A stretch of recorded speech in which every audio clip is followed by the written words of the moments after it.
Welcome back. In this video, we'll learn about how to compare the appearance of a feature.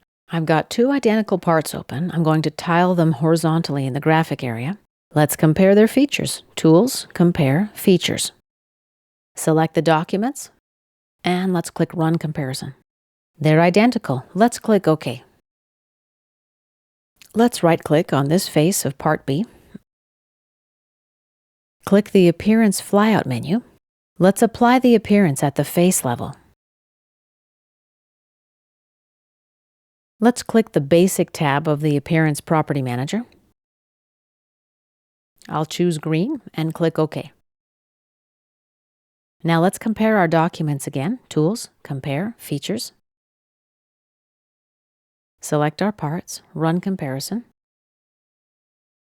The documents again appear identical, and that's because we applied the appearance at the surface level. But if we apply the appearance at the feature level, the comparison is going to recognize it.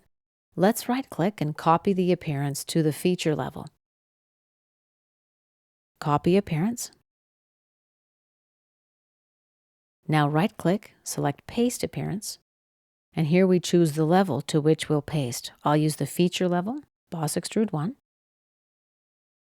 Now the appearance exists at the feature level, and let's run the comparison again. Features, select my documents, click Run Comparison.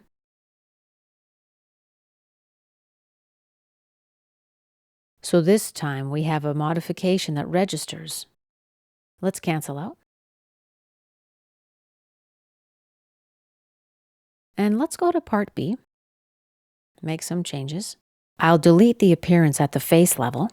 Let's delete it at the feature level as well. Now click the Appearance button in the task pane. This launches the Appearance panel. Just expand the tree. Organic. Wood.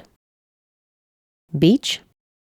I'll drag and drop in Polished Beech, and then I'll apply it at the feature level. Let's run the comparison again. Tools, Compare, Features. Select my documents. Part A and Part B, click Run Comparison. And the result is that the comparison has registered the change in texture. This concludes our video about comparing feature appearance.